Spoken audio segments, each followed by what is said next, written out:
আমার বন্ধুগণ, যে কথা বলতে চাই খুব মনোযোগ দিয়ে শোনো। কাগজ কলম থাকলে কথাগুলাকে লিখে রাখবেন, আজ না হয়ে কাল তোমার আমার কল্যাণে চলে আসবে। এই দুনিয়ার জমিনে হাকিম লোকমান একজন আল্লাহর ওলি ছিলেন, নবীও ছিলেন না, রসুলও ছিলেন না, একজন মরুভূমির একজন গোলাম ছিলেন, দাস ছিলেন। আল্লাহ তাআলা তাকে সম্মানের আসনে বসিয়েছে, আল্লাহ তাআলা তাকে এত সম্মান দিয়েছে, একদম ছাগলের রাখাল থেকে তিনি হয়ে গেলেন এত বড় বুজুর্গ।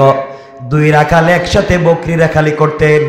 একদিন এক বকরি রাখাল দেখে তার বন্ধু যে বকরি রাখালি করতো তাকে 2-4 বছর থেকে দেখা যায় না।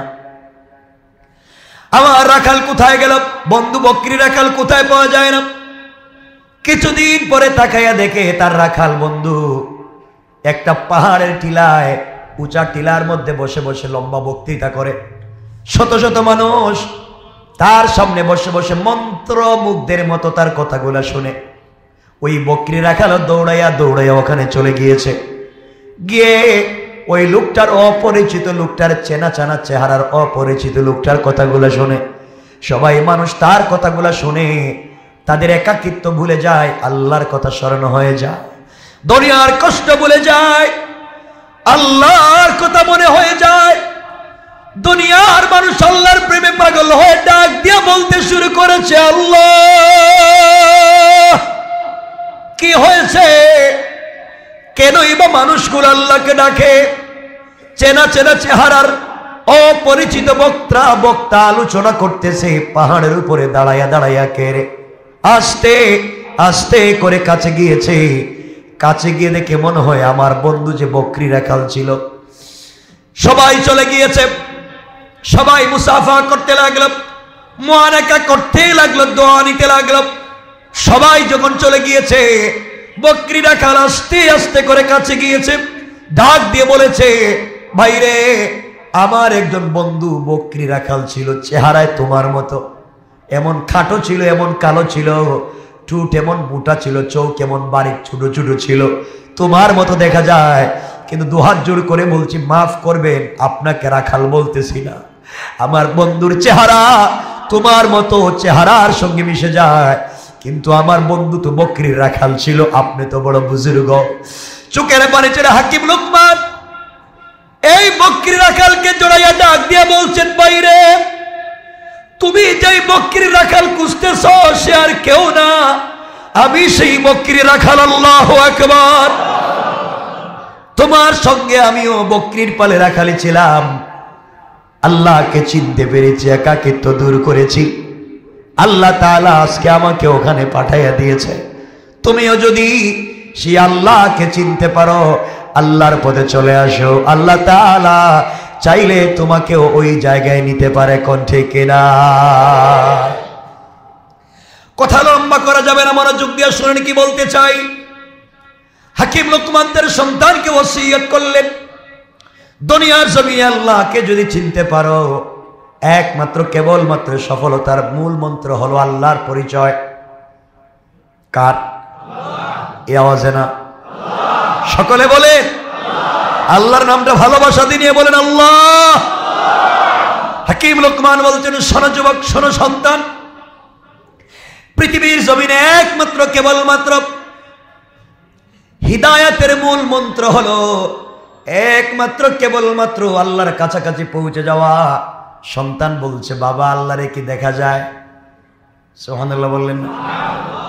তুমি যে আল্লাহর প্রেমে পাগল হয়েছো, বকরি রাখাল থেকে তো সম্মানের মালিক বানাইছে, ও বাবা, আমি তো সেই আল্লাহরে দেখতে চাই। ছোট বাচ্চা হাকিম লোকমান বলছেন, বাবা, আল্লাহরে তো দেখা যায় না।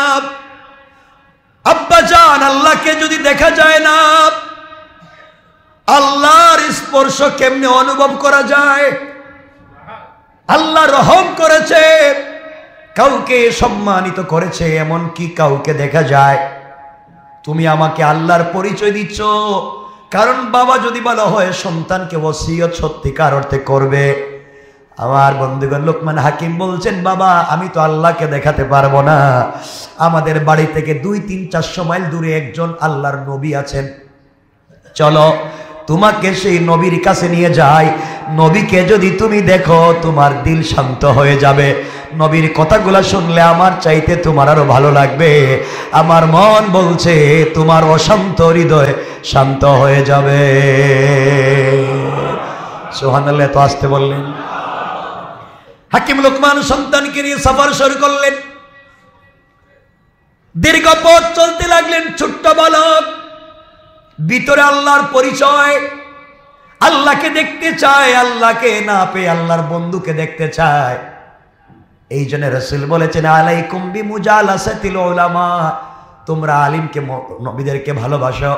নবীকে যদি পাও নাই, রাসূলকে যদি পাও নাই, তোমরা উলামায়ে কেরামের মজলিসে বসে থাকো। তোমরা যদি রসুলের মতো উলামায়ে কেরামদেরকেও ভালোবেসে তাদের চেহারার দিকে ভালোবাসার নজরে তাকাও। রসুলের চেহারার দিকে তাকালে যেমন সগীরা গুনাহ মাফ হয়ে যায়, একজন আল্লাহর ওলি বুজুর্গ আলেমের চেহারার দিকে তাকালে তোমাদের পুরা জিন্দেগি সগীরা গুনাহগুলো মাফ হয়ে যাবে। তোমরা যখন আলাইকুম বিমুজালাসাতিল উলামা, তোমরা যখন কোন আলিমের মজলিসে বসে যাও, মনে মনে চিন্তা করো আমি রাসূলের মজলিসে বসেছি। রাসূলের মজলিসে বসলে যে বারাকাত হওয়ার কথা ছিল, আলিমের মজলিসে বসলে আল্লাহ তাআলা তোমাকে সেই বারাকা দান করবে। পড়েন সুবহানাল্লাহ। হাকিম লোকমান সন্তানকে নিয়ে হাঁটতে লাগলেন। ছোট্ট বাচ্চা, দেখবেন বাচ্চাকে নিয়ে আপনি বলছেন নানার বাড়ি যাই, বাচ্চা দেখবেন আপনাকে পিছে রেখে সে আরো আগে যায়। কথা বলেন না কেন যায়? আপনাকে রাস্তা, আপনি সন্তানকে রাস্তায় নিয়ে বের হয়েছেন কোথাও যাইবেন, দেখবেন আপনি পিছনে, সন্তান অনেক দূরে। কেন? আবেগ বেশি। হাকিম লোকমান সন্তানকে নিয়ে বের হয়েছেন, সন্তান অনেক সামনে চলে গিয়েছে, লোকমান পিছনে পিছনে যাওয়ার পরে ক্লান্ত হয়ে গেলেন। 100-150 মাইল পর্যন্ত হাঁটলেন। বাচ্চাটা হাঁটতেছে, কিন্তু আল্লাহর নবীকে দেখবে, আল্লাহর সঙ্গে আল্লাহর ওলির সম্পর্ক তাকে দেখবে। এই আবেগের কারণে 100-150 মাইল হাঁটতেছে, বাচ্চার ভিতরে কোনো ক্লান্তি নাই। আল্লাহু আকবার। আল্লাহর পরীক্ষা যে কোনো সময় যে কারো উপরে আসতে পারে। হাকিম লোকমানের ছেলে অনেক দূর পর্যন্ত পৌঁছে গিয়েছে, লোকমানও পিছনে পিছনে যায়। আল্লাহ তাআলার পক্ষ থেকে ইমতিহান, পরীক্ষা মুত্তাসিল হয়ে গেল। আল্লাহ পরীক্ষা পাঠাইয়া দিলেন, কারণ আল্লাহ তাআলা বলছেন ওয়াসবির আলা মা আসাবাক। দেখি তো এই আবেগটা কতক্ষণ থাকে আমি জানতে চাই। হাকিম লোকমানের ছেলে দৌড়তেছে। মরুভূমির মধ্যে একটা মৃত জানোয়ার, মৃত প্রাণীর হাড্ডি। মরুভূমির মধ্যে বাচ্চা যখন দৌড়ায়, একটা মৃত প্রাণীর হাড্ডি দাঁড়িয়েছিল, বাচ্চার পায়ের নিচ দিয়া ঢুকে উপর দিয়া বের হয়ে গিয়েছে। মৃত প্রাণীর হাড্ডি, মৃত পশুর একটা হাড় বাচ্চার পায়ের নিচ দিয়া তালু দিয়া ঢুকে উপর দিয়া বের হয়ে গিয়েছে। চিৎকার করে কান্না শুরু করে দিয়েছে, আর হাঁটতে পারে না, পড়ে গিয়েছে। হাকিম লোকমান চিন্তায় পড়ে গেলেন, এই ছোট্ট বাচ্চাকে নিয়ে মরুভূমিতে কোথায় যাব? তাবু টানাইয়া দিলেন, সফর বন্ধ করলেন। বাচ্চাকে সুস্থ করে তিনি আবার সফর শুরু করবেন নিয়ত করলেন। এখানে দাঁড়িয়ে গেলেন, বসে গেলেন, তাবু টানাইয়া দিলেন। 5-6 ঘন্টা যায় নাই। আল্লাহর পরীক্ষা কেমন হতে পারে? 5-6 ঘন্টা, 8 ঘন্টা যায় নাই, যেই পা দিয়া মৃত প্রাণীর হাড্ডি ঢুকেছে, আস্তে আস্তে পাটা পছন্দ ধরে গেল। কয়েক ঘন্টার ভিতরে পোকা চলে এসেছে, পাটায় পছন্দ ধরে গিয়েছে। হাকিম লোকমান আশ্চর্য হয়ে গেলেন, ঘটনা কি? এত তাড়াতাড়ি শব্দে কি হয়ে যায়? আহারে, আমার বাচ্চাটাকে আল্লাহর পরিচয় দিছিলাম, বড় আবেগ নিয়ে বের হয়েছিল। আল্লাহর ভালোবাসার একজন নবীকে দেখবে, তার দিলটা শীতল করবে। কি পরীক্ষায় পড়লাম, মনে হয় বাচ্চাটাকে বাঁচানো যাবে না। এই মরুভূমিতে কাকে পাবো, কোথায় যাব? চিন্তা করলেন, দাঁড়িয়ে যায়। এখান থেকে যদি রাস্তা দিয়ে কোনো পথিক মুসাফির যায়, কোনো কাফেলা যায়, কাফেলার সঙ্গে কথা বললে হয়তো ডাক্তার পাওয়া যাবে। রাস্তায় সেজদায় পড়ে গেলেন, হাকিম লোকমান সিজদায় পড়ে কান্না করে ডাক দিয়ে বলেছে, আল্লাহ,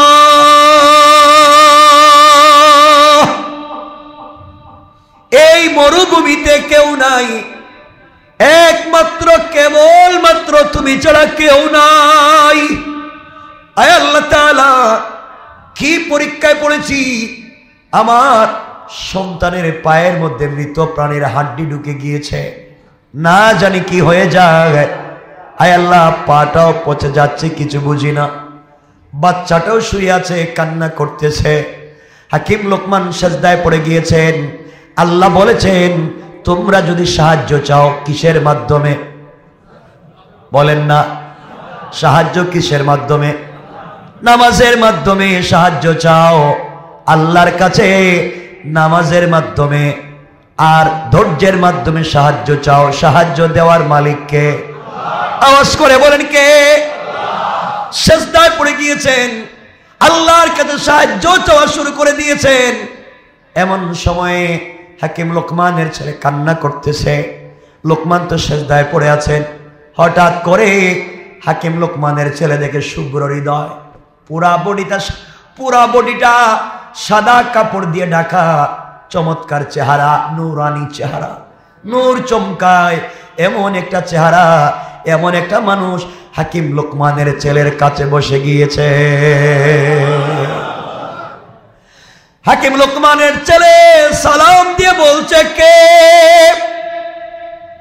কে আপনি এত পরিচিত জায়গায়? ডাক দিয়ে বলছেন, তুমি কে, তোমার নাম কি? সন্তান বলছে, আপনি আমারে চিনবেন না, আমার বাপ হাকিম লোকমান, আমি তার ছেলে। কেন বাবা কান্না করতেছে, তোমার কি হয়েছে, তোমার চেহারা ফ্যাকাশে কেন?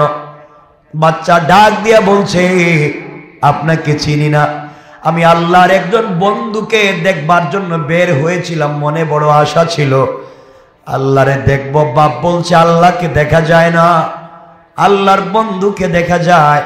আল্লাহর বন্ধু দেখবার জন্য বের হয়েছি, রাস্তায় মৃত একটা প্রাণীর হাড্ডি ঢুকে গিয়েছে, পা পচে যাচ্ছে, এই জন্য কাঁদতেছি।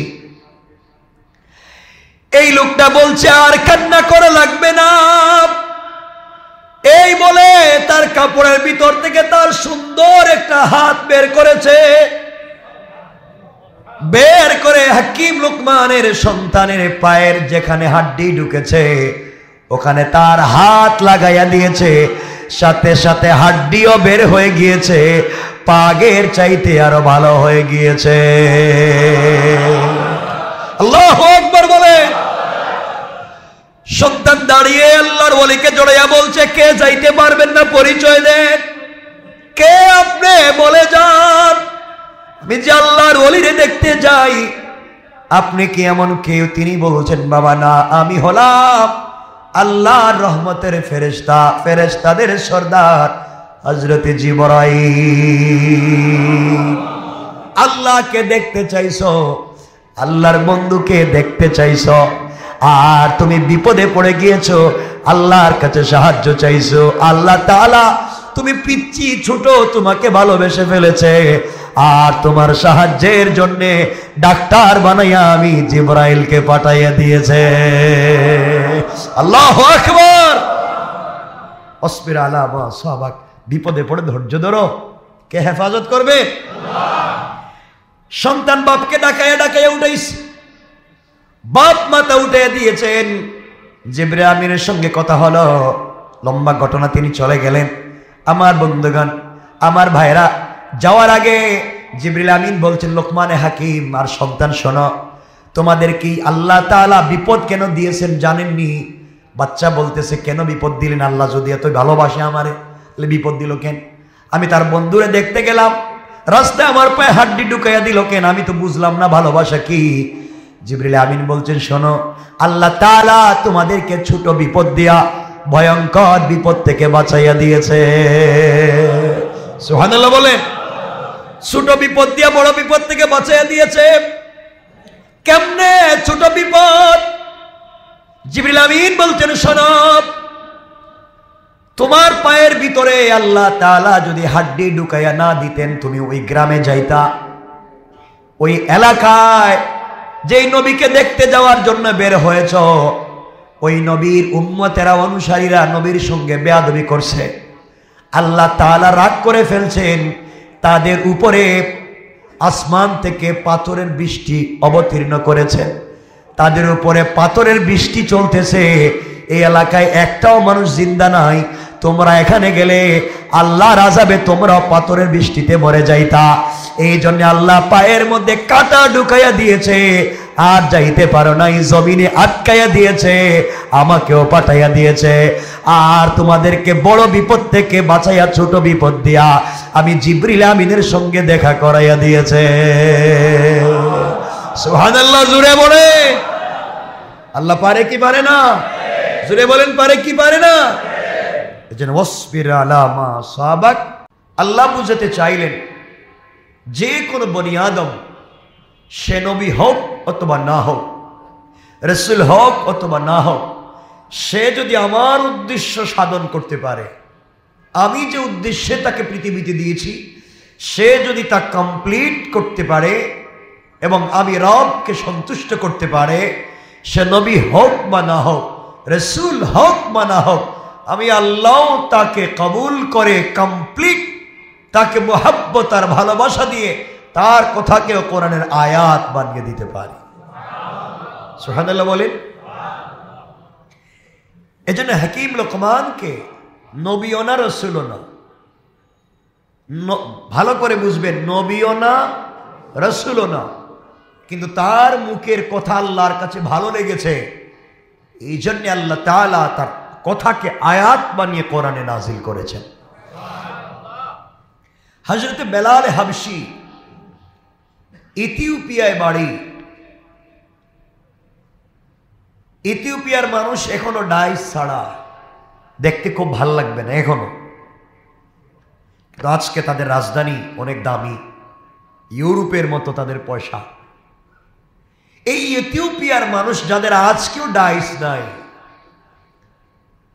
এই ইথিওপিয়ার একজন মানুষ হযরত বেলাল হাবশী আল্লাহর কাছে এত প্রিয় হয়ে গেলেন, আল্লাহর কাছে এত ভালোবাসার পাত্র হয়ে গেলেন।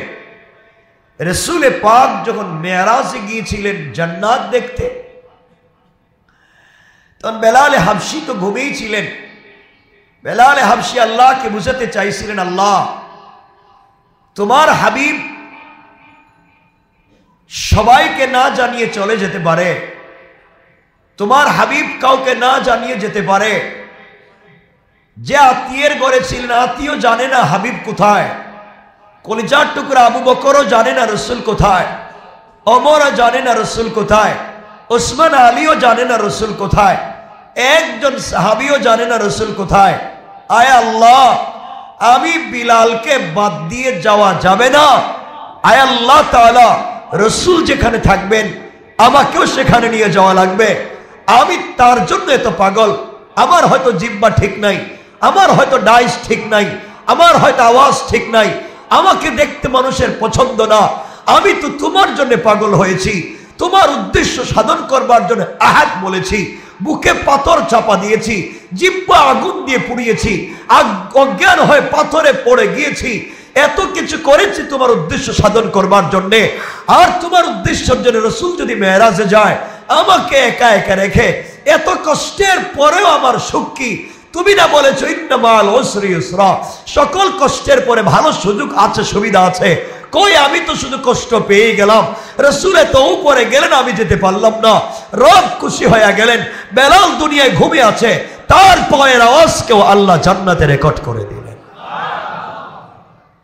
তো আল্লাহ বুঝাতে চাইলেন, কেউ যদি আমার উদ্দেশ্যকে সাধন করতে পারে, সে যেখানেই থাকুক, যে কন্ডিশনেরই থাকুক, আমি তো অনেক অসুস্থ, যেখানেই থাকুক, যে অবস্থায় থাকুক, উদ্দেশ্য সাধন করতে পারলে রব তাকে ভালোবাসবেন। ঠিক না? বেলাল কোনো ডাইস আছে? কথা বলেন না কেন? গরিব দেশের গোলাম মানুষ, আল্লাহ তার পায়ের আওয়াজকে জান্নাতে রেকর্ড করে দিলেন। আল্লাহ বুঝাতে চাইলেন, বেলাল শুধু তা না, তুমি আযান দিলে সূর্য উঠবে, তুমি আযান না দিলে সূর্য উঠবে না। বেলাল, তুমি আমার কাছে এত প্রিয় হয়ে গিয়েছ, আমার উদ্দেশ্য সাধন করতে এত কষ্ট করেছ। রাসূল পাক যখন কিয়ামতের দিনে জান্নাতুল ফিরদাউসে ঢুকবে, তখন তিনি যে ঘোড়ার পিঠে সওয়ার থাকবে, ও বেলাল, তুমি পিছে পিছে থাকবে না। তুমি না আমার উদ্দেশ্য সাধন করতে পুরা জিন্দেগি আগে ছিলে, কাফেরদের সামনে ছিলে, জীবন যৌবন বিসর্জন করেছিলে, সব দিয়া রবের সামনে ছিলে। আজ রাসূলের সামনে তোমাকে ঘোড়ার লাগাম ধরাইয়া জান্নাতে দেওয়ার ওয়াদা দিলাম। সুবহানাল্লাহ পড়েন। আল্লাহ পারবেন? কথা বলছেন না, পারবেন? পারবেন। এই জন্য রব যাকে দিয়ে তার উদ্দেশ্য হাসিল করতে পারবে, তাকেই পৃথিবীতে দামি বানাতে পারে। এই জন্য আমি খুব দামি, আপনি খুব দামি না, আল্লাহর কাছে যে দামি সেই দামি। ঠিক বললাম না? কিন্তু আমাদের আফসোস হয়, আমরা হতাশ হয়ে যাই। আমার কথা আপনারা বুঝতে পারছেন নি? আমরা কি হয়ে যাই? কথা বলছেন না কেন? আপনাদের মধ্যে কোনো হতাশা নাই না? আওয়াজে মনে হইতেছে কোনো হতাশা নাই। আর হতাশার গাঁটটি নিয়ে ঘুরতেছেন আপনারা। কে আছে এখানে যার হতাশা নাই? কেন হতাশ হচ্ছেন? কেন? পয়সা নাই। যে পয়সা পান সেটা দিয়ে ঘর চলে না। পাশের বাসার বন্ধুর এত দামি গাড়ি, আমার নাই। একসাথে পড়ালেখা করলাম স্কুলে, হ্যাঁ এখন ম্যাজিস্ট্রেট আর আমি এখন রিক্সা চালাই। এই তো। হ্যাঁ এখন ফ্যাক্টরির মালিক আর আমি ফ্যাক্টরিতে কাজ করি। তার দামি পোশাক আমার নাই, তার বাচ্চা কাছে স্টাবলিশড আমার নাই। এই তো। পরিবারে অশান্তি, বাহিরে অশান্তি, ঘরে অশান্তি, হতাশা। কেন হতাশ? কেন? আপনি চোখে দেখতে পান, আপনি হাত দিয়ে ধরতে পারেন, আপনি পা দিয়ে হাঁটতে পারেন, আপনি জিহ্বা নাড়িয়ে কথা বলতে পারেন, আপনার ব্রেইন এখনো কাজ করে সুস্থতার সঙ্গে চিন্তা করতে পারেন, আপনার হার্ট, কিডনি, লাংস, ভালভ, ফুসফুসা এখনো পাম্প করে, আপনি ঠিক আছেন। আলহামদুলিল্লাহ বলেন। আলহামদুলিল্লাহ জুড়ে বলেন। যার একটা চোখ নাই সে কত হতাশ। যার একটা হাত চলে না সে কত হতাশ। যার একটা কিডনি নাই সে কত হতাশ। যার হার্ট কাজ করে না সে কত হতাশ। যার লাঞ্চে পানি জমে গিয়েছে সে কত হতাশ। যে প্রতিবন্ধী হয়ে গিয়েছে সে কত হতাশ। যার ফুসফুসায় ময়লা জমে গিয়েছে সে কত হতাশ। আপনি এখনো সুস্থ, সব ঠিক, আপনি কথাও বলতে পারেন, হাতও নাড়াতে পারেন, জিহ্বাও নাড়াতে পারেন, চোখ দিয়ে আগের মতো দেখতে পারেন। হতাশা নয়, আওয়াজ করে পড়েন আলহামদুলিল্লাহ, আরো জোরে পড়েন আলহামদুলিল্লাহ। আপনার মতো সুখী মানুষ আর নাই, আপনার মতো সুখী মানুষ আর নাই। জীবনের সুস্থতা, তার চাইতে সুখী মানুষ আর নাই। আপনার এটার অন্য ভাষায় নিয়েন না, আমি 1 মিনিটে কথা বলি, অন্যভাবে নিয়েন না। আমি 2 সপ্তাহ থেকে মোটামুটি কম বেশ অসুস্থ, মোটামুটি অসুস্থ। এটা হতে পারে অসুস্থতা। আমার বুকে ব্যথা হচ্ছে, আমি অনেক চিন্তায় পড়ে যাই, ব্যথা হচ্ছে কেন? আমারও হতাশা কাজ করে।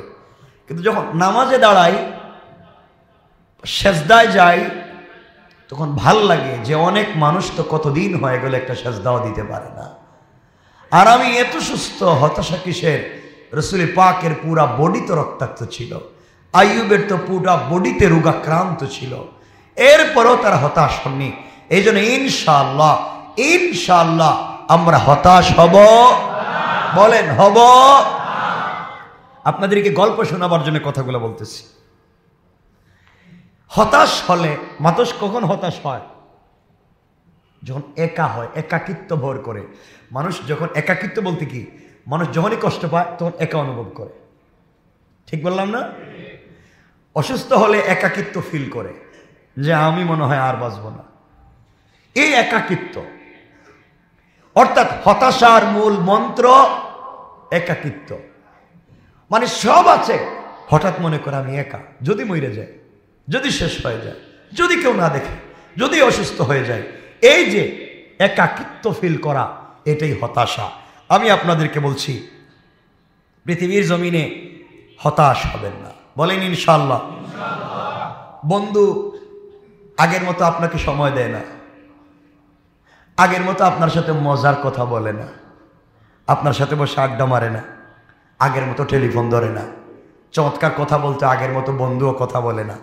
আগে খুব ভালো ভালো খবর নিতে, এখন তা নেয় না। আপনি হতাশ হয়ে যাবেন না। অর্থনৈতিক মন্দা, অর্থনৈতিক চাপ, ব্যবসা কাজ করতেছে না, দোকান দুইটা ছিল, একটা মোটামুটি নাই হয়ে গেছে, আর একটা যাওয়ার পথে আছে, এলসিও কাজ করতেছে না, মোটামুটি ঋণ 2, 4, 5, 10, 20 কোটি টাকা হয়ে গেছে, বাড়ি 2-3টা বিক্রি করে দিছেন। মানে আপনার মধ্যে এখন অর্থনৈতিক মন্দা, একাকিত্ব ভর করেছে।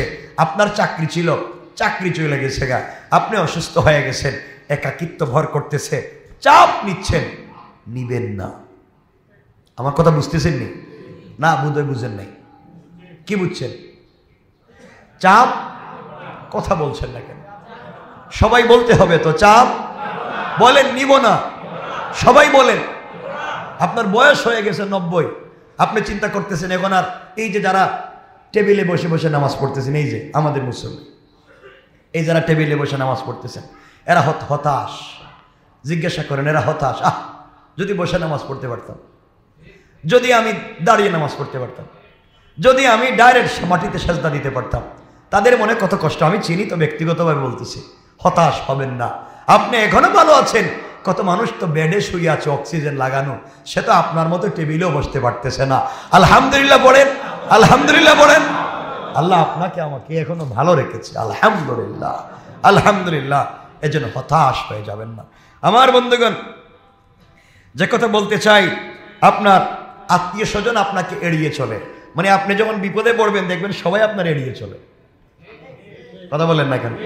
আপনার মা বাপ আপনাকে এড়িয়ে চলবে, আপনার ভাই বোন আপনাকে এড়িয়ে চলবে, আপনার আত্মীয় স্বজন আপনাকে এড়িয়ে চলবে, আপনার ছেলে মেয়ে আপনাকে এড়িয়ে চলবে। স্ত্রীও দেখবেন আগের মতো আর ভালোবাসে না, এখন উল্টাপাল্টা কথা কয়, 1 মিনিটে 9 বার রাগ করে। ঠিক কিনা? ঠিক বুঝলেন কেমন? এটা করছে নাকি কারোর সাথে? সব ঠিক মেরে দিতেছে। এটাই হচ্ছে সামাজিক জীব, তো আমরা এটা বুঝি। এটাই হচ্ছে, আপনি আগের মতো তার চাহিদা পূরণ করতে পারতেছেন না, ব্যবসা ভালো না, ঘর ঠিক নাই, বাচ্চাদেরকে টাকা দিতে পারতেছে না। আজকালকার বাচ্চা বলে, তুমি জন্ম দিছিলে কেন, আমার যদি হাত খরচের পয়সা দিতে না পারো? কথা বলে নাকি? বাপ মনে হয় এরা জন্ম দিয়ে বিপদে পড়ছে।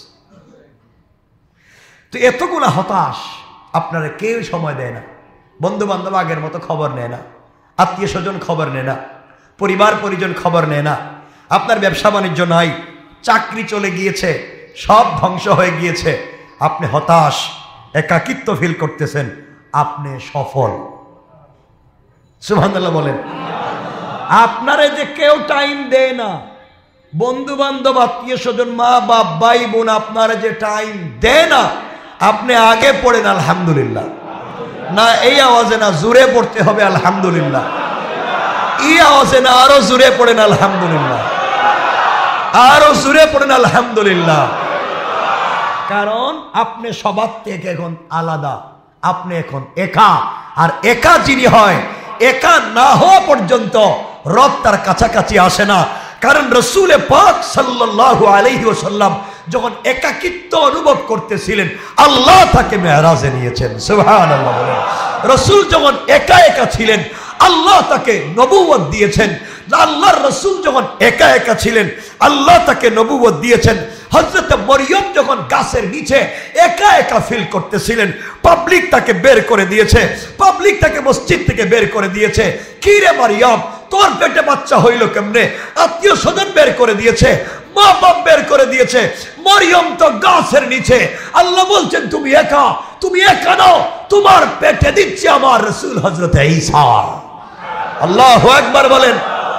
হযরত ইব্রাহিম হযরত হাজেরাকে নিয়ে মক্কায় গেলেন, মক্কায় গিয়ে হাজেরাকে একা রেখে তিনি চলে আসছেন।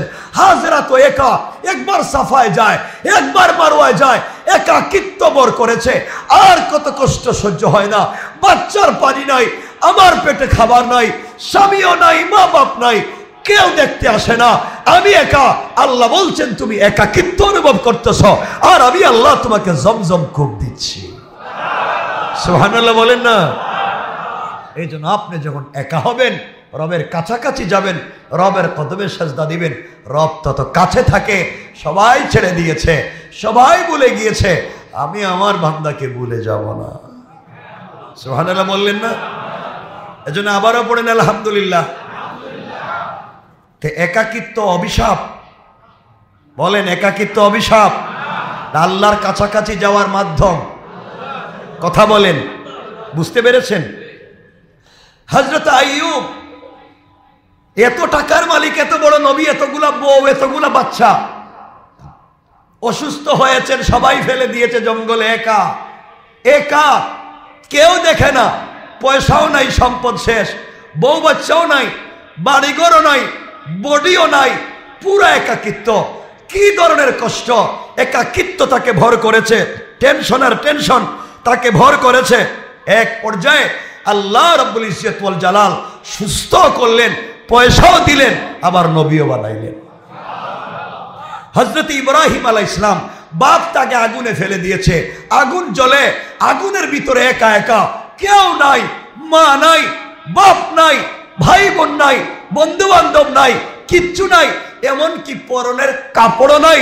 তিনি বলছেন হাসবি আল্লাহ, একা হয়ে গিয়েছি, আল্লাহ আমার জন্য যথেষ্ট। আল্লাহ জান্নাত থেকে কাপড় পাঠাইয়া আগুনকে এয়ার কন্ডিশন বানাইয়া দিয়েছেন। সুবহানাল্লাহ। একাকিত্ব অভিশাপ নয়। আপনাদেরকে আবারও বোঝাচ্ছি, আমি মোটিভেট করছি, একাকিত্ব অভিশাপ নয়, একাকিত্ব আল্লাহর কাছাকাছি পৌঁছার মাধ্যম। সুবহানাল্লাহ বলেন। হযরতে ইউনূস আলাইহিস সালাম অন্ধকার সাগরে, মাছের পেটের ভিতরে একা একা, কেউ বাঁচাবার নাই, মাও নাই, বাপও নাই, আত্মীয় স্বজন নাই, কেউ দেখবার নাই, একা একা আল্লাহকে বলছেন হাসবি আল্লাহ, হাসবুনাল্লাহু ওয়া নি'মাল ওয়াকিল। আল্লাহ তুমি ছাড়া আর কে আছে? আমি তো একেবারেই একা, কিচ্ছু নাই। রব বলেন একা নও, তুমি যখন একাকিত্ব অনুভব করে আমাকে ডাকছো, আমি রব কাছে আছি, তোমাকে বাঁচাইয়া দিলাম। সুবহানাল্লাহ বলেন।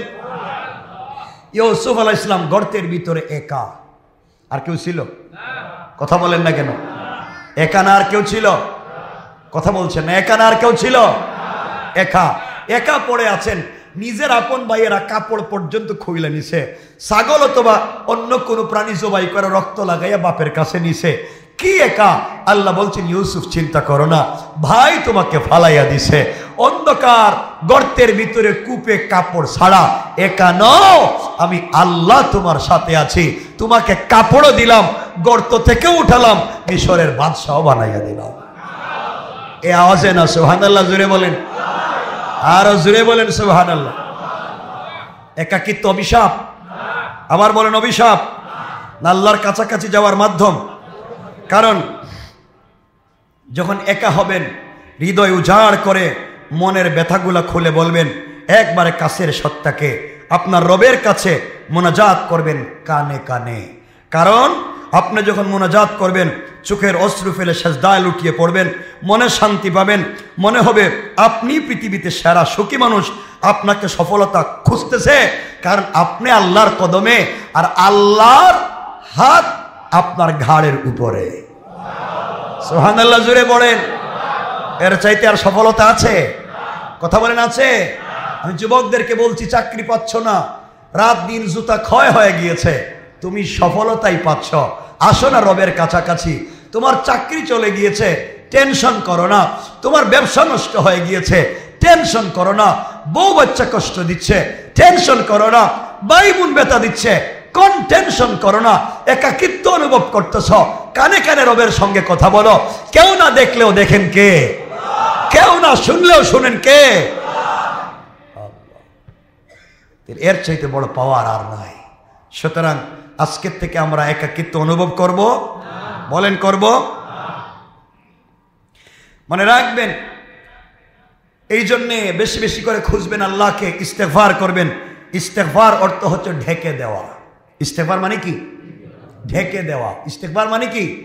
বলেন না, ঢেকে দেওয়া। আপনি যখন মুনাজাতে কেঁদে কেঁদে আল্লাহর কাছে, আল্লাহ বলেছেন কোন ভিখারি, আল্লাহ নিজে বলেছেন কোন ভিখারি তোমার কাছে যদি কোনো জিনিস চায়, তুমি হাত ফিরাইয়া দিও না। হাত ফিরাইয়া দিলে তোমার বড় দিলের পরিচয় হবে না, কমপক্ষে কিছুও দিবা। রসুল এই কথা শোনার পরে যখন কোনো ভিখারি তার কাছে কিছু চাইতো তখন তো নাই নিজের কাছে দিবেন কেমনে, অন্যের কাছ থেকে ঋণ করে দিতেন না। সুবহানাল্লাহ, রাস্তা কম, আরো জোরে পড়েন। তো আপনি আল্লাহর কাছে কেঁদে কেঁদে বলবেন, আল্লাহ আমিও তো ভিখারি তোমার দরজার, তুমি না বলছো ভিখারিকে ফিরাইয়া দেওয়া যায় না, এখন পারলে আমারে ফিরাইয়া দাও। আল্লাহু আকবার বলেন না। তুমি বলছো ভিখারিকে ফিরাইয়া দেওয়া যায় না, ভিখারিকে ফিরাইয়া দিলে বড় মনের পরিচয় হয় না, এখন তুমি ফিরাইয়া দাও। যদি দেও তোমার মন বড় নাই, আর যদি কাছে রাখো তাহলে আমি সফল। সুবহানাল্লাহ বলেন। টেনশন আছে? টেনশন আছে? যেন আল্লাহর কাছে বলেন, আল্লাহর কাছাকাছি যান। আমার বন্ধুগণ, আবারও বলছি, ইস্তেগফার অর্থ ডেকে দেওয়া। আপনি যখন কান্না করে করে ক্ষমা চাইবেন, আল্লাহর কাছে ইস্তেগফার করবেন, তখন আল্লাহ তার রহমতের চাদর দিয়ে আপনাকে ঢেকে দিবে। সুবহানাল্লাহ, জোরে পড়েন। এতক্ষণ যা বলেছি এইগুলার অর্থ হলো, আমি যে আয়াত পড়েছি, আল্লাহ বলছেন ওয়াসবির আলা মা আসাবাক, তুমি যখন বিপদে পড়বে ধৈর্য ধারণ করো, সাহসিকতার পরিচয় দাও। বাঁচাইয়া দিবেন কে? একাকিত্বকে যদি তুমি ভয় পাও, ধৈর্য ধারণ করো, হেফাজত করবেন কে? আমার এত কোনো কথা বুঝতে পারছেন? এজন্যই হযরতে লোকমান তার সন্তানকে বলছেন ওয়াসবির আলা মা আসাবাক, বিপদে পড়ছ, একাকিত্ব অনুভব করতেছ, সব নাই হয়ে গিয়েছে, ধৈর্য ধারণ করো। ইন্না যালিকা মিন আজমিল উমুর, এটা নিশ্চয় একটা সাহসিকতার কাজ। আর ধৈর্য ধারণ করলে আল্লাহ বলছেন ইন্নাল্লাহা ইউহিব্বুস সাবিরিন, যারা সবর করে আল্লাহ তাদেরকে পছন্দ করেন। আর একটু জোরে বললেন না?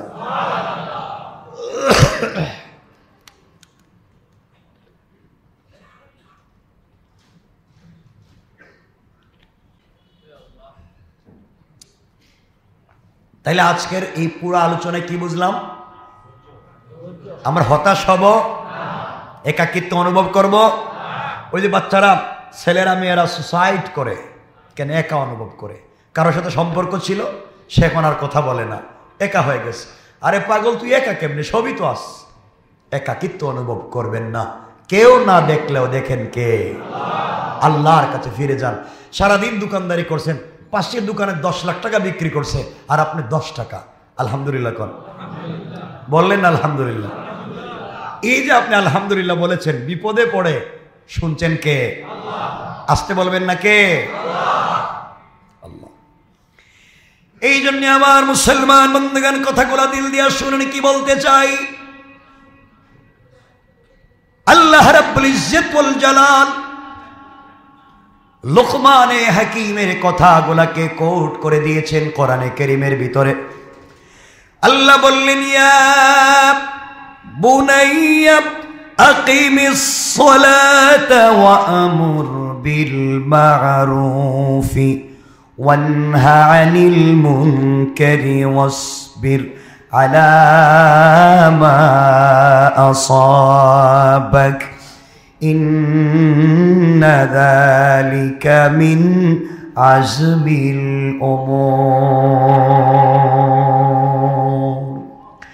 আল্লাহ রাব্বুল ইজ্জত ওয়াল জালাল বলছেন, সারা দুনিয়াবাসী, এই দুনিয়ার জমিনে আমার একজন গোলাম ছিল, যে নবীও ছিলেন না, রাসূলও ছিলেন না, কিন্তু একজন আল্লাহওয়ালা ছিলেন।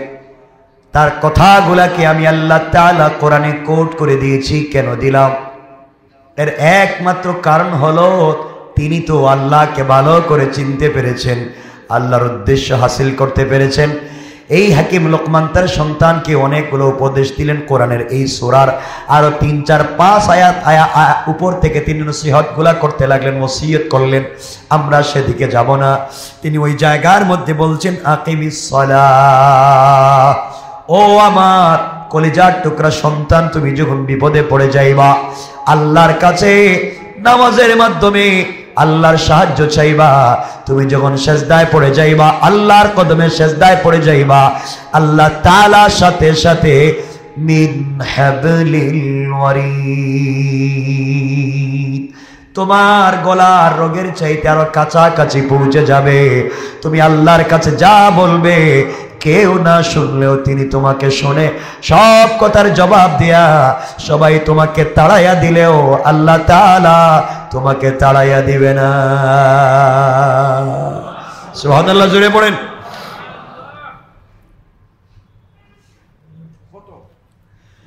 আমার বন্ধুগণ, কথাকে লম্বা করা যাবে না, শুধু নাম বলে গেলাম, অন্যদিন বলবো।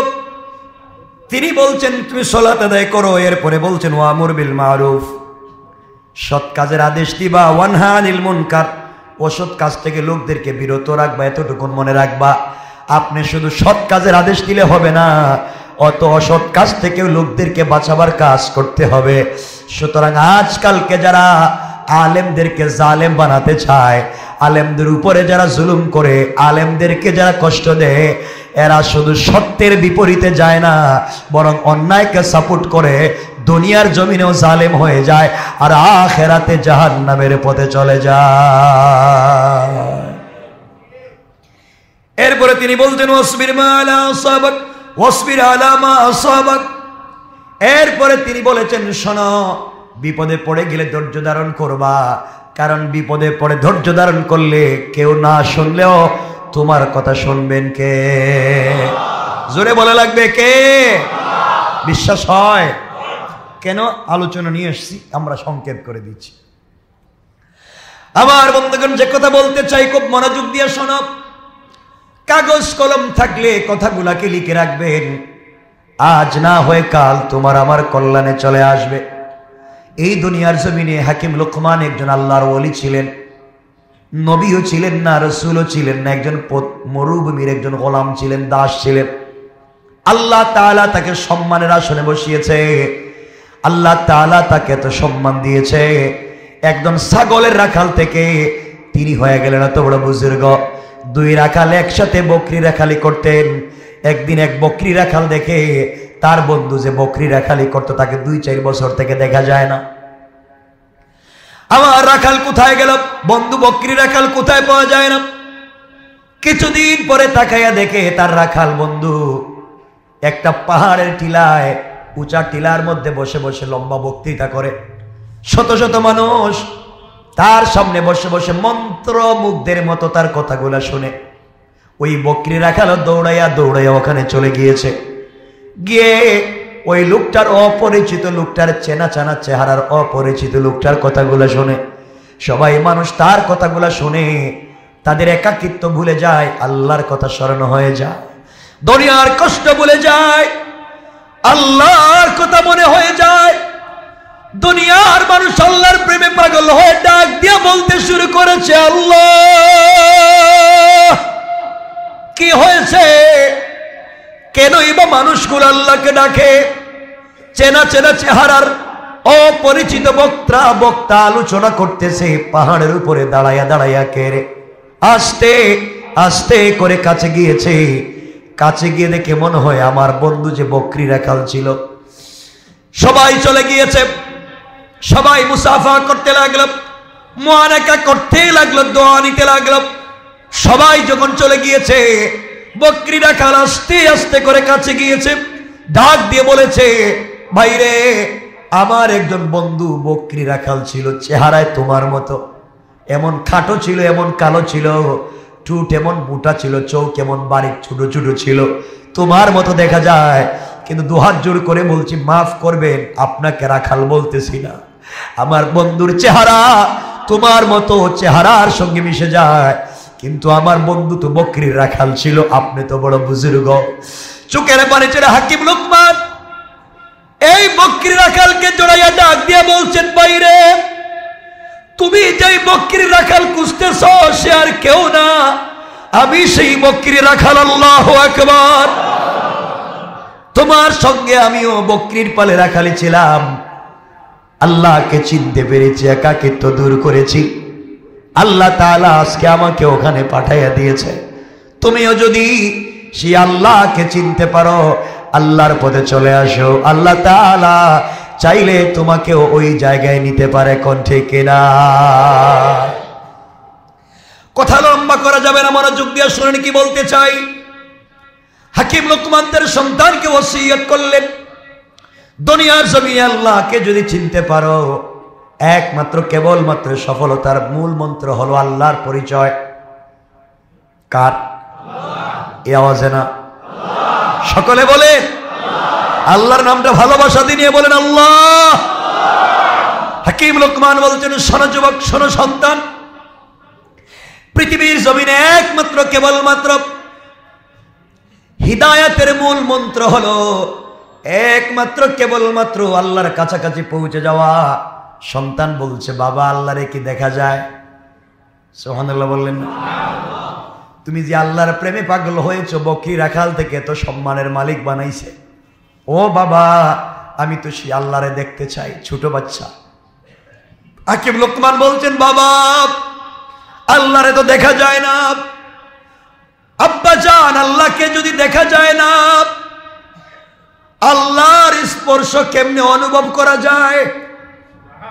আল্লাহ রহম করেছে, কাউকে সম্মানিত করেছে, এমন কি কাউকে দেখা যায়? তুমি আমাকে আল্লাহর পরিচয় দিচ্ছ। কারণ বাবা যদি বলা হয় সন্তানকে ওসিয়ত সত্যিকার অর্থে করবে। আমার বন্ধুগণ, লোকমান হাকিম বলছেন, বাবা আমি তো আল্লাহকে দেখাতে পারবো না। আমাদের বাড়ি থেকে 200-400 মাইল দূরে একজন আল্লাহর নবী আছেন, চলো তোমাকে সেই নবীর কাছে নিয়ে যাই। নবীকে যদি তুমি দেখো, তোমার দিল শান্ত হয়ে যাবে। নবীর কথাগুলো শুনলে আমার চাইতে তোমার আরো ভালো লাগবে। আমার মন বলছে তোমার অশান্ত হৃদয় শান্ত হয়ে যাবে। সুবহানাল্লাহ, তো আসতে বললেন। হাকিম লোকমান সন্তানকে নিয়ে সফর শুরু করলেন। দীর্ঘ পথ চলতে লাগলেন। ছোট্ট বালক, ভিতরে আল্লাহর পরিচয়, আল্লাহকে দেখতে চায়, আল্লাহকে না পেয়ে আল্লাহর বন্ধুকে দেখতে চায়। এই জন্য রাসূল বলেছেন, আলাইকুম বিমুজালাসাতিল উলামা, তোমরা আলিমকে, নবীদেরকে ভালোবাসো। নবীকে যদি পাও নাই, রাসূলকে যদি পাও নাই, তোমরা উলামায়ে কেরামের মজলিসে বসে থাকো। তোমরা যদি রসুলের মতো উলামায়ে কেরামদেরকেও ভালোবেসে তাদের চেহারার দিকে ভালোবাসার নজরে তাকাও। রসুলের চেহারার দিকে তাকালে যেমন সগীরা গুনাহ মাফ হয়ে যায়, একজন আল্লাহর ওলি বুজুর্গ আলেমের চেহারার দিকে তাকালে তোমাদের পুরা জিন্দেগি সগীরা গুনাহগুলো মাফ হয়ে যাবে। তোমরা যখন আলাইকুম বিমুজালাসাতিল উলামা, তোমরা যখন কোন আলিমের মজলিসে বসে যাও, মনে মনে চিন্তা করো আমি রাসূলের মজলিসে বসেছি। রাসূলের মজলিসে বসলে যে বারাকাত হওয়ার কথা ছিল, আলিমের মজলিসে বসলে আল্লাহ তাআলা তোমাকে সেই বারাকা দান করবে। পড়েন সুবহানাল্লাহ। হাকিম লোকমান সন্তানকে নিয়ে হাঁটতে লাগলেন। ছোট্ট বাচ্চা, দেখবেন বাচ্চাকে নিয়ে আপনি বলছেন নানার বাড়ি যাই, বাচ্চা দেখবেন আপনাকে পিছে রেখে সে আরো আগে যায়। কথা বলেন না কেন? যায় আপনাকে রাস্তা, আপনি সন্তানকে রাস্তায় নিয়ে বের হয়েছেন কোথাও যাইবেন, দেখবেন আপনি পিছনে, সন্তান অনেক দূরে। কেন? আবেগ বেশি। হাকিম লোকমান সন্তানকে নিয়ে বের হয়েছেন, সন্তান অনেক সামনে চলে গিয়েছে, লোকমান পিছনে পিছনে যাওয়ার পরে ক্লান্ত হয়ে গেলেন। 100-150 মাইল পর্যন্ত হাঁটলেন, বাচ্চাটা হাঁটতেছে, কিন্তু আল্লাহর নবীকে দেখবে, আল্লাহর সঙ্গে আল্লাহর ওলির সম্পর্ক তাকে দেখবে। এই আবেগের কারণে 100-150 মাইল হাঁটতেছে, বাচ্চার ভিতরে কোনো ক্লান্তি নাই। আল্লাহু আকবার। আল্লাহর পরীক্ষা যে কোনো সময় যে কারো উপরে আসতে পারে। হাকিম লোকমানের ছেলে অনেক দূর পর্যন্ত পৌঁছে গিয়েছে, লোকমানও পিছনে পিছনে যায়। আল্লাহ তাআলার পক্ষ থেকে ইমতিহান, পরীক্ষা মুত্তাসিল হয়ে গেল। আল্লাহ পরীক্ষা পাঠাইয়া দিলেন, কারণ আল্লাহ তাআলা বলছেন ওয়াসবির আলা মা আসাবাক। দেখি তো এই আবেগটা কতক্ষণ থাকে আমি জানতে চাই। হাকিম লোকমানের ছেলে দৌড়তেছে, মরুভূমির মধ্যে একটা মৃত জানোয়ার, মৃত প্রাণীর হাড্ডি। মরুভূমির মধ্যে বাচ্চা যখন দৌড়ায়, একটা মৃত প্রাণীর হাড্ডি দাঁড়িয়েছিল, বাচ্চার পায়ের নিচ দিয়া ঢুকে উপর দিয়া বের হয়ে গিয়েছে। মৃত প্রাণীর হাড্ডি, মৃত পশুর একটা হাড় বাচ্চার পায়ের নিচ দিয়া তালু দিয়া ঢুকে উপর দিয়া বের হয়ে গিয়েছে। চিৎকার করে কান্না শুরু করে দিয়েছে, আর হাঁটতে পারে না, পড়ে গিয়েছে। হাকিম লোকমান চিন্তায় পড়ে গেলেন, এই ছোট্ট বাচ্চাকে নিয়ে মরুভূমিতে কোথায় যাব? তাবু টানাইয়া দিলেন, সফর বন্ধ করলেন। বাচ্চাকে সুস্থ করে তিনি আবার সফর শুরু করবেন নিয়ত করলেন। এখানে দাঁড়িয়ে গেলেন, বসে গেলেন, তাবু টানাইয়া দিলেন। 5-6 ঘন্টা যায় নাই। আল্লাহর পরীক্ষা কেমন হতে পারে? 5-6 ঘন্টা, 8 ঘন্টা যায় নাই, যেই পা দিয়া মৃত প্রাণীর হাড্ডি ঢুকেছে, আস্তে আস্তে পাটা পচন ধরে গেল। কয়েক ঘন্টার ভিতরে পোকা চলে এসেছে, পাটায় পচন ধরে গিয়েছে। হাকিম লোকমান আশ্চর্য হয়ে গেলেন, ঘটনা কি? এত তাড়াতাড়ি শব্দে কি হয়ে যায়? আহারে, আমার বাচ্চাটাকে আল্লাহর পরিচয় দিছিলাম, বড় আবেগ নিয়ে বের হয়েছিল। আল্লাহর ভালোবাসার একজন নবীকে দেখবে, তার দিলটা শীতল করবে। কি পরীক্ষায় পড়লাম! মনে হয় বাচ্চাটাকে বাঁচানো যাবে না। এই মরুভূমিতে কাকে পাবো, কোথায় যাব? চিন্তা করলেন, দাঁড়িয়ে যায়। এখান থেকে যদি রাস্তা দিয়ে কোনো পথিক মুসাফির যায়, কোনো কাফেলা যায়, কাফেলার সঙ্গে কথা বললে হয়তো ডাক্তার পাওয়া যাবে। রাস্তায় সেজদায় পড়ে গেলেন। হাকিম লোকমান সেজদায় পড়ে কান্না করে ডাক দিয়ে বলেছে, আল্লাহ,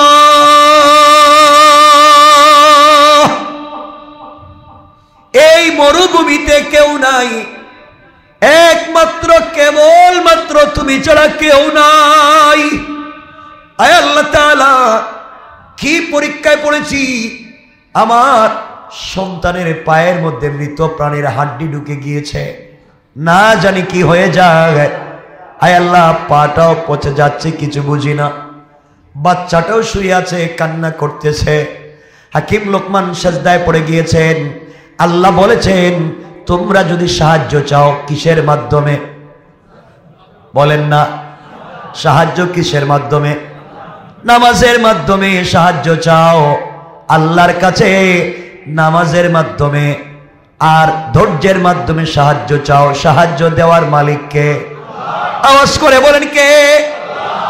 সেজদায় পড়ে গিয়েছেন, আল্লাহর কাছে সাহায্য চাওয়া শুরু করে দিয়েছেন। এমন সময়ে হাকিম লোকমানের ছেলে কান্না করতেছে। লোকমান তো সেজদায় পড়ে আছেন। হঠাৎ করে হাকিম লোকমানের ছেলে দেখে শুভ্র হৃদয়, পুরা বডিটা সাদা কাপড় দিয়ে ঢাকা, চমৎকার চেহারা, নূরানি চেহারা, নূর চমকায়, এমন একটা চেহারা, এমন একটা মানুষ হাকিম লোকমানের ছেলের কাছে বসে গিয়েছে। হাকিম লোকমানের ছেলে সালাম দিয়ে বলছে, কে কে আপনি এত পরিচিত জায়গায়?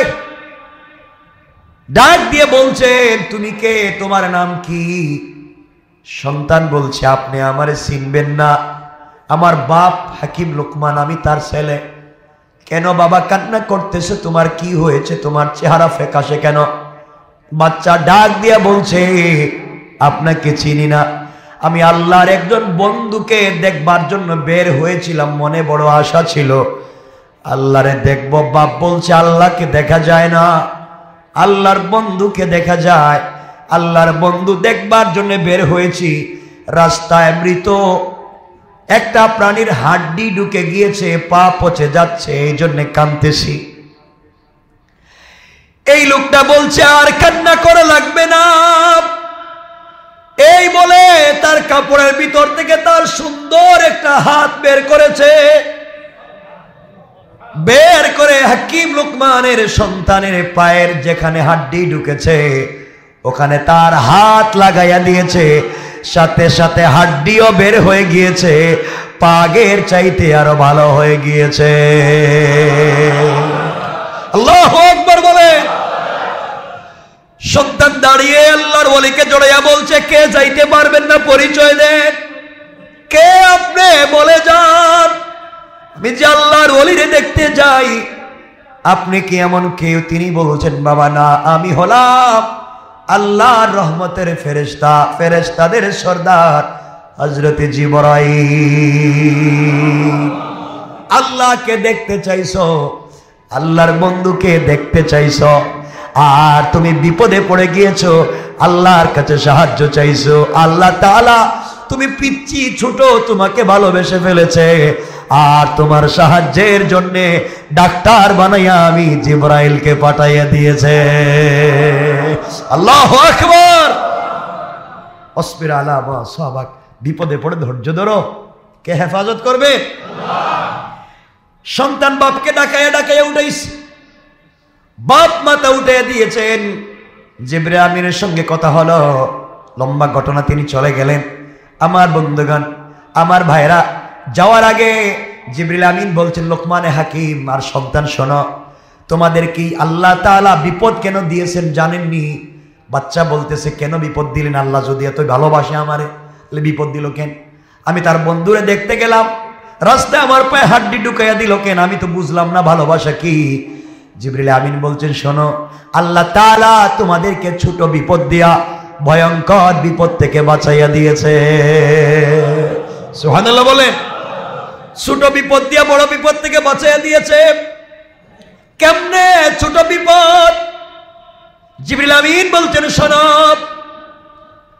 তোমার পায়ের ভিতরে আল্লাহ তাআলা যদি হাড্ডি ঢুকাইয়া না দিতেন, তুমি ওই গ্রামে যাইতা, ওই এলাকায় যেই নবীকে দেখতে যাওয়ার জন্য বের হয়েছ, ওই নবীর উম্মতেরা, অনুসারীরা নবীর সঙ্গে বেয়াদবি করছে, আল্লাহ তাআলা রাগ করে ফেলছেন, তাদের উপরে আসমান থেকে পাথরের বৃষ্টি অবতীর্ণ করেছেন, তাদের উপরে পাথরের বৃষ্টি চলতেছে, এই এলাকায় একটাও মানুষ জিন্দা নাই। তোমরা এখানে গেলে আল্লাহর আযাবে তোমরা পাথরের বৃষ্টিতে মরে যাইতা। এই জন্য আল্লাহ পায়ের মধ্যে কাঁটা ঢুকাইয়া দিয়েছে, আর যাইতে পারো নাই, জমিনে আটকাইয়া দিয়েছে, আমাকেও পাঠাইয়া দিয়েছে। আর তোমাদেরকে বড় বিপদ থেকে বাঁচাইয়া ছোট বিপদ দিয়া আমি জিবরিল আমিনের সঙ্গে দেখা করাইয়া দিয়েছে। সুবহানাল্লাহ, জোরে বলে। আল্লাহ পারে কি পারে না? জোরে বলেন, পারে কি পারে না? এজন্য ওয়াসবির আলা মা সাবাক, বিপদে পড়ে ধৈর্য ধারণ করো, সবর করো। নিশ্চয় ইন্না যালিকা মিন আজমিল উমুর, নিশ্চয় এটা সাহসিকতার কাজ, বিপদে পড়ে ধৈর্য ধারণ করা। আল্লাহ সাহায্য করেন কি করেন না? করেন কি করেন না? লম্বা হয়ে যাচ্ছে, আর সামনের দিকে যেতে চাই না।